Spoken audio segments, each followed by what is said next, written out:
The night pressed close around Ethan Cole as he knelt on the worn floorboards. The air smelled of old dust and candle wax. He whispered a prayer that cracked like dry wood. His voice trembled.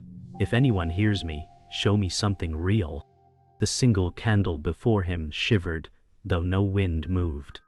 Shadows crawled up the walls, stretching long and alive. The flame turned pale, burning white instead of gold. Ethan's heartbeat pounded in his chest like a warning drum. The floor vibrated beneath his hands, and the air grew thick, sharp with the taste of metal. He looked up. The room seemed to breathe. Every surface pulsed in time with his heartbeat. The candle flared, bursting into a cold blaze that filled the room with blinding light. Ethan cried out, shielding his face. When his eyes opened, a tall figure stood where the light had exploded. Its shape shimmered like silver in motion, edges never still. Ethan's voice broke. "Who are you?" The answer did not come from the air, but from inside his chest. A voice deep and calm said, "You have been seen." The sound left a mark inside him, deeper than fear, heavier than belief. Ethan felt tears he could not explain. He wanted to run, yet could not move. The light bent around the figure like water. Silence grew heavy, waiting to be broken. Ethan stayed frozen, heart racing like a drum in a storm. The silver light faded until only the candle's stub glowed weakly. The air still pulsed with what had spoken. He whispered, "Was that you or me?" No answer came, only the creak of old wood.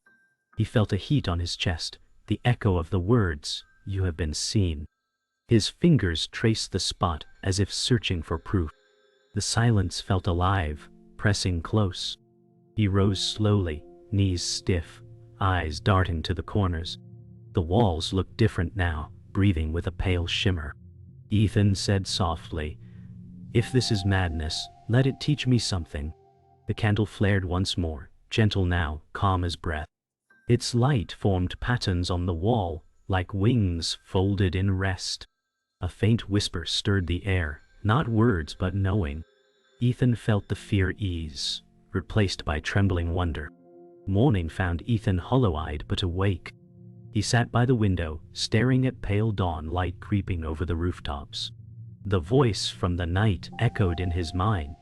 "You have been seen." He whispered it like a secret he feared to keep. A faint knock came at the door. He opened it to find Damon, his old friend, eyes sharp with concern. Damon said, "You look like you fought ghosts." Ethan gave a strained smile. "Maybe I did." Damon frowned.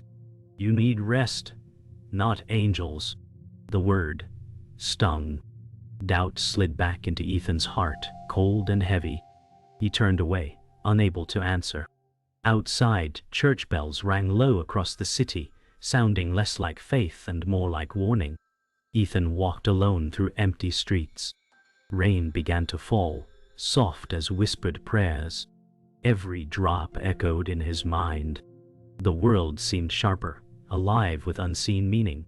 He stopped beneath a broken street lamp. A faint hum rose again inside his chest. "You still doubt," the voice said. Ethan whispered back, "I don't know what to believe." The voice answered, "Then listen." The rain paused for a heartbeat, as if the world obeyed. His eyes closed. In the darkness behind his lids, he saw the candle, the flame white and pure. It flickered once and became the shape of wings. When he opened his eyes, the street lamp burned steady.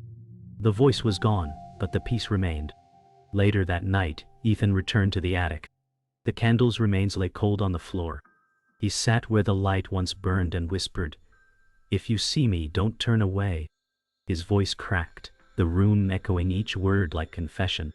He remembered Damon's disbelief, the fear in his own heart, and the strange comfort of that silver glow. "I'm tired of being lost," he said. Silence waited, gentle this time. Then the candle's wick sparked, though no match touched it. A small flame rose, steady and blue. Ethan smiled through tears. "Then maybe you still listen." Outside, thunder rolled distant, but inside the room peace lingered. For the first time, he bowed his head not in despair but hope. Ethan walked through the quiet streets before dawn. His breath formed clouds in the cold air. The candlelight memory followed him like a shadow.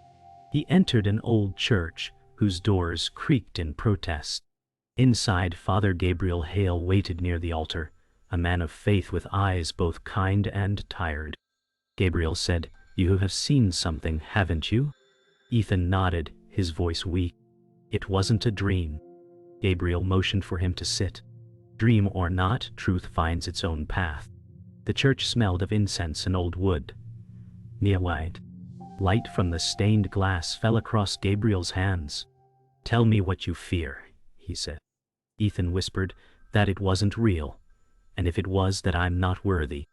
Gabriel smiled faintly. "None of us are, yet he still speaks." For a moment, the silence between them felt holy. Ethan bowed his head. The first warmth of belief stirred again in his chest. Gabriel led Ethan to a small garden behind the church. The morning sun broke through gray clouds, painting the leaves with silver dew. "Silence is where answers grow," Gabriel said softly. Ethan listened, his heart restless. Birds sang somewhere beyond the wall. "You chase signs," Gabriel continued. "But faith waits." Ethan frowned. "How do I wait when I feel empty?" Gabriel smiled. "Then sit in that emptiness. Let it teach you." The wind stirred the trees, whispering like voices of unseen spirits. Ethan closed his eyes and breathed. For the first time, the noise within him eased. When he opened them, Gabriel was watching him with quiet pride. "You heard it," he said. Ethan nodded, unsure what he had heard, but certain it had spoken. Days passed with quiet routine. Ethan helped Gabriel clean pews and light candles. Each act felt heavier with meaning. One evening, Gabriel said, "Faith is not found, it's planted." Ethan paused. "And watered by what?" Gabriel answered, "By doubt itself." The words puzzled him. Gabriel continued, "Only when we question do we open space for truth." The candles burned low, filling the church with trembling gold. Ethan thought of his visions and the silver figure. "Then doubt is not my enemy?" he asked. Gabriel shook his head. "It's the soil." Ethan smiled faintly. For the first time, doubt felt like something he could hold without fear. Late that night, Gabriel sat alone in his office, the Bible open before him. His hands trembled. "Have I done right?" he whispered. The candle flame wavered. He thought of Ethan and the light he claimed to see. Once, Gabriel had seen something too, but the memory carried pain. A voice had called his name years ago, and he had turned away. Now he feared he was too old to hear again. Ethan knocked softly. "Father, are you awake?" Gabriel straightened, masking his fear. "Always," he said. "Come in." Ethan smiled faintly. "You look like you've seen a ghost." Gabriel laughed gently. "Maybe I'm waiting for one." Their eyes met, two souls haunted by the same unseen truth. Ethan walked home beneath the night sky. Clouds drifted slow, hiding and revealing the moon. His thoughts echoed Gabriel's words, "Doubt is the soil." At the corner, he stopped. In the distance, near his apartment window, a faint silver light flickered. His heart skipped. He whispered, "Not again." The air cooled, and the street lamp buzzed softly.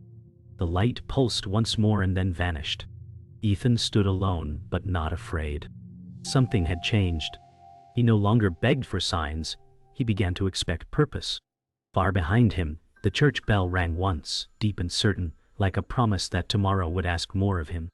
The next day, Ethan met Claire Morgan at a small cafe near the river. She was a journalist, and an old friend from years past. Her sharp eyes missed nothing. "You disappeared again," she said. Ethan smiled faintly. "Just needed quiet." Claire leaned forward. "You found God or lost your mind?" Her words cut, but her tone was gentle. He said, "Maybe both." She laughed softly. "I believe in facts, not visions." Ethan's gaze drifted to the sunlight on the water outside. Then maybe faith is a kind of fact waiting to be proven. She studied him. And you think you can prove it? He shook his head. No, I think it's proving me. For the first time, Claire didn't have an answer. Claire leaned back, crossing her arms. You used to laugh at this stuff, she said. Ethan nodded. I used to hide behind laughter. She frowned. So now you talk to angels? He hesitated. Something like that. Her voice softened. Ethan, you're not well.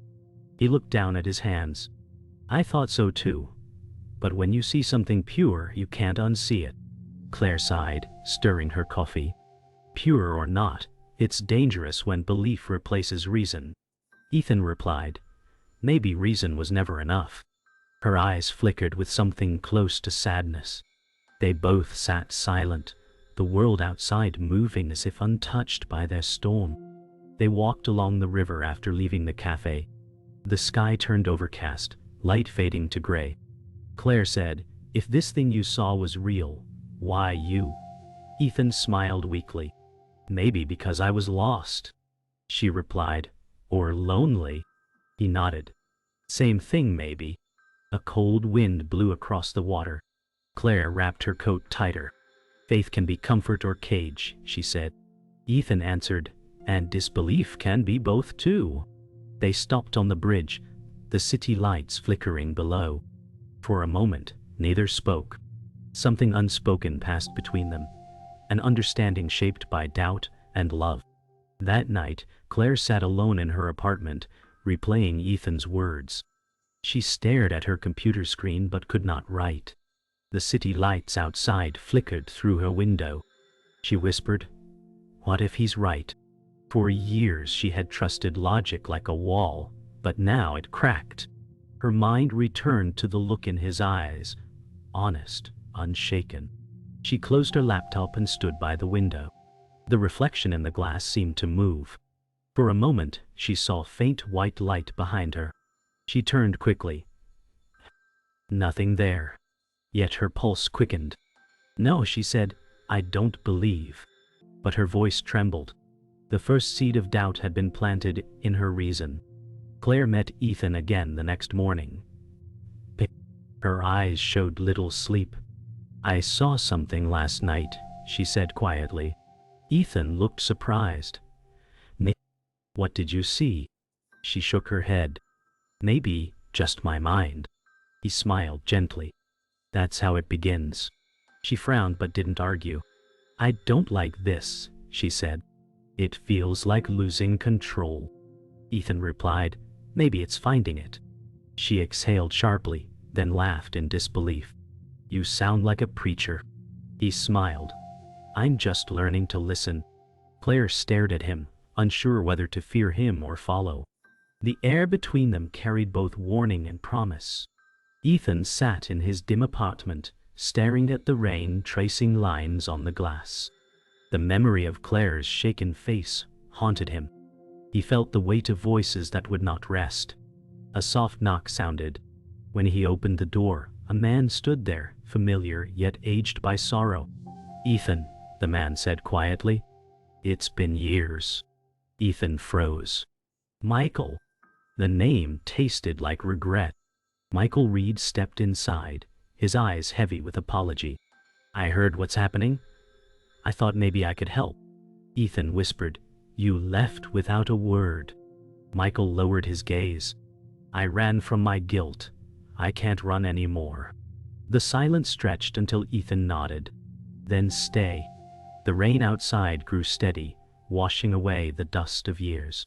Two broken souls shared a single light in the dark. They sat across from each other, the clock ticking softly. Ethan asked, where did you go after that night? Michael sighed. Nowhere worth remembering. His voice cracked. I tried to forget everything, including myself. Ethan studied him, seeing both guilt and grace. You think running saved you? Michael shook his head.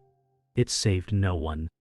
The candle on the table flickered, as if echoing his pain. I hurt people, Ethan, he said. I turned faith into fear. Ethan leaned forward. Then stop running. Michael smiled faintly. Maybe you've already caught me. Outside, thunder rolled distant. The air carried a promise of cleansing. Later that night, they walked to the old chapel on the edge of town. The doors creaked open, releasing the scent of dust and time. Moonlight spilled through broken glass. Michael knelt before the altar, whispering, "I was the one who destroyed this place." Ethan's breath caught. "You?" Michael nodded, tears on his face. "I doubted, mocked, and left it in ruin." Ethan stood beside him. "Then rebuild it now, with truth." Michael's voice trembled. "Do you believe forgiveness is still possible?" Ethan placed a hand on his shoulder. "It already started when you came back." The air stirred, and the moonlight brightened, as if heaven agreed. Michael sat in silence, head bowed. Ethan watched him, remembering his own nights of pleading. "I used to think forgiveness needed words," Ethan said. "Now, I think it just needs surrender." Michael whispered, "I don't know how." Ethan replied, "Then let your silence speak." The sound of wind passed through the broken roof, gentle as breath. Michael lifted his gaze to the ceiling. The moonlight caught his tears like glass. "Then maybe he still listens," he said. Ethan nodded, a faint smile touching his lips. For a moment, the chapel felt whole again, not rebuilt by hands, but healed by presence. Before dawn, they stood outside the chapel. Mist drifted over the grass. Michael said, "I never thought peace could feel this quiet." Ethan smiled faintly. "Quiet is where it begins." Michael looked to the horizon. "You've changed," he said. "No," Ethan replied. "I'm still learning not to fear the light." They walked together down the dirt path as the first sunray touched the cross above the roof. The world seemed new, though nothing had changed. Forgiveness had not erased their past. It had made space for it to breathe. As they reached the road, Michael whispered, "Thank you." Ethan answered softly, "We're both still being forgiven." That night, Ethan dreamed of the church filled with white light. The walls shimmered like living air. A figure stepped from the glow, tall, radiant, neither man nor woman. "Ethan Cole," the voice said, "your doubt brought you here." Ethan knelt. "Who are you?" The being smiled, light moving like water across their face. "I am called Seraphiel." Ethan whispered, "Why me?" The answer came like thunder, and mercy blended. "Because you listened." He felt the ground fall away, floating in a calm brighter than day. The light did not blind, it revealed. "Your path is not finished," Seraphiel said. "You must face the shadow that follows faith." Ethan's chest ached as the dream faded into waking. Ethan awoke, gasping, the dawn light sharp through his window. The echo of Seraphiel's words still rang inside him. He rose and wrote them down on a torn page. "Face the shadow that follows faith." Gabriel arrived soon after, drawn by something unseen. Ethan handed him the note. "It spoke to me." Gabriel read it, his face pale. "Then your test begins." Ethan frowned. "What test?" Gabriel looked toward the window, where clouds thickened. "The doubt that visits again, the one you once feared." Ethan felt the air shift, colder, darker. He whispered, "Then I won't run this time." The candle on his desk flickered in agreement. The church shook that afternoon as thunder rolled overhead. Ethan stood before the altar, eyes fixed on the stormlight through stained glass. Gabriel prayed softly behind him. Suddenly, a flash of silver light burst through the air. The figure of Seraphiel appeared once more. Ethan shielded his eyes. "Why return?"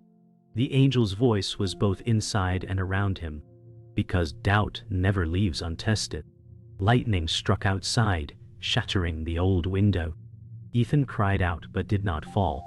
"Show me," he whispered. The light expanded, swallowing shadow until all that remained was the sound of his heartbeat. Then silence, pure, vast, and kind. When the light faded, Ethan stood alone. Seraphiel's voice lingered in his mind. The shadow is not your enemy, it is your reflection. Ethan fell to his knees. He saw every doubt, every failure, shaped into a face that was his own. The truth pierced like mercy. He whispered, "So the battle was never outside."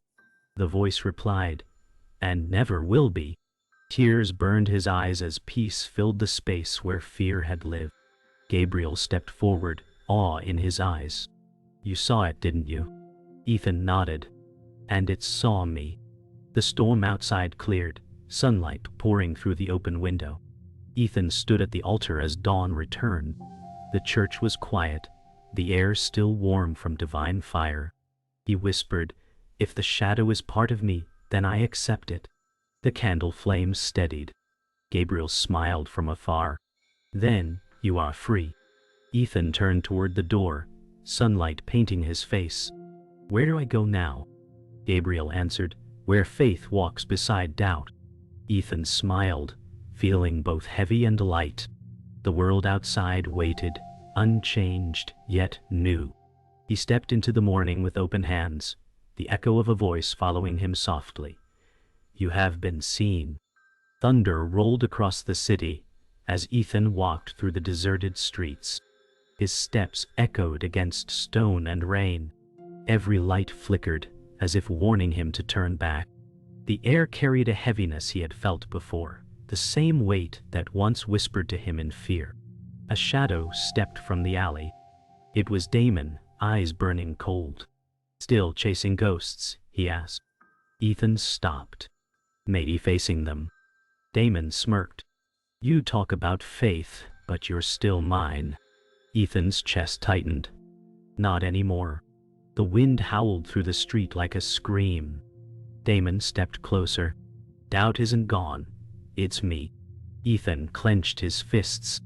"Then I'll face you until it is." Lightning flashed, painting both men in silver fire. The battle had begun, not with weapons, but with words. Rain drenched Ethan as he stood firm. Damon circled him slowly, voice low and venomous. "You think faith saves you from what you've done?" Ethan whispered, "It saves me from who I was." Damon laughed harshly. "You built your hope on air." The wind pushed between them, cold and cutting. "I believed once too," Damon said. "Then I learned belief burns." Ethan's eyes lifted toward the sky. "Then I'll burn with it." A thunderclap shook the ground. Damon's grin faded. "You're still weak." Ethan replied, "Then weakness is where grace grows." For a moment, Damon hesitated, the storm reflecting in his eyes. The lightning split the clouds again, and the shadow deepened. The fight was far from over. The storm eased into eerie calm. Damon's voice turned soft. "You don't have to fight me, just rest." Ethan's breath came in ragged bursts. "Rest means surrender." Damon stepped closer. "You could live without fear. Just stop believing." Ethan shook his head. "I can't unsee the light." Damon whispered, "Then I'll show you darkness instead." The world flickered, and suddenly Ethan stood inside his old apartment. It looked perfect, untouched by time. Damon smiled. "This is what you lost. I can give it back." Ethan's eyes filled with tears. "No," he said. "That was never real." The illusion cracked like glass, and the storm roared back. Damon shouted, "You'll break before you're free." Ethan cried out, "Then let me break." Inside the ruined church, Ethan fell to his knees. Damon's voice echoed from the shadows. "Faith can't save you from yourself." Ethan shouted, "It already has." The wind burst through shattered windows, throwing dust and ash into the air. Ethan raised his hands, eyes closed. "If you still see me, stand with me now." Damon's laughter twisted through the air. "No one's listening." A sudden radiance split the darkness. Seraphiel appeared, wings of silver light unfurling. Damon recoiled. "You again," he hissed. Seraphiel's voice thundered, Faith stands where fear falls. The light grew stronger, wrapping Ethan in calm fire. Damon screamed, his form scattering like smoke. The storm outside finally broke into quiet rain. Ethan fell forward, weeping, not from defeat, but deliverance. The silence after the storm felt holy. Ethan knelt among broken pews, trembling. Seraphiel stood near him, light fading to soft warmth. "You have faced your shadow," the angel said. Ethan whispered, "Then why do I still feel broken?" Seraphiel replied, "Because faith is born from fragments." Ethan looked up. Was Damon ever real? The angel's eyes glowed. He was every doubt you refused to love. Tears streamed down Ethan's face. "Then what now?" Seraphiel smiled faintly. "Now, rebuild with truth." The angel's form dissolved into light that drifted upward. Ethan stood weak but whole. The first ray of dawn filtered through the roof, washing away the night. Ethan walked through the quiet ruins of the city. The storm had passed, leaving puddles that mirrored the morning light. Every sound felt new, every breath sacred. He no longer searched for voices. He simply listened. Passing a broken window, he caught his reflection. It looked different, still weary, but alive. He smiled softly. "You have been seen," he whispered to himself. The world no longer seemed empty. It was full of silence that spoke. In that silence, he found rest. The sun broke through the clouds, painting gold across the wet streets. Faith had not erased doubt. It had learned to walk beside it. Ethan returned to the church, its walls half broken but still standing. Father Gabriel waited near the altar, smiling softly. "You found what you were looking for," he said. Ethan nodded. "And lost what I didn't need." They began clearing debris together. Gabriel said, "Faith rebuilds slowly." Ethan smiled. "Then let's start slow." As they worked, light streamed through the shattered windows, turning dust into glittering air. The church no longer felt ruined, it felt alive. Gabriel whispered, "He is not far from any of us." Ethan looked up at the sky through the open roof. "No," he said. "He's here." Later, Ethan sat by the open doorway. Claire arrived quietly, holding a small book. "I wrote about you," she said. Ethan smiled. "Good or bad?" She shrugged. "True." She handed him the notebook. "I still don't understand what you saw." Ethan replied, "You don't have to, just feel it." She looked around the glowing ruins. "Maybe faith isn't foolish after all." Ethan grinned. "Maybe doubt isn't either." She laughed softly. The wind moved through the open door, carrying warmth instead of cold. They sat in silence, no longer needing proof, just presence. As dusk fell, Ethan felt a familiar hum in the air. A faint light shimmered near the altar. Seraphiel appeared once more, form soft and radiant. "You have walked your path," they said. Ethan bowed his head. "Will I see you again?" The angel smiled. "In every act of faith." Gabriel and Claire watched in awe as light filled the room. "What should I do now?" Ethan asked. "Live," the angel said. "And remember that belief is not the end. It's the beginning." The light lifted toward the ceiling, fading into the evening sky. The church felt full even as night approached. The next morning, Ethan stood at the edge of the river. The water reflected the rising sun. He breathed deeply, feeling the world move through him. Claire and Gabriel watched from the bridge as he smiled at the horizon. "What now?" Claire asked. Gabriel answered, "Now he begins again." Ethan knelt, touching the water's surface. Ripples spread wide, shimmering like wings. He whispered, "Thank you." The wind carried his words away, not as prayer but as peace. The world was still broken, but he was whole. The battle was over, and the light remained.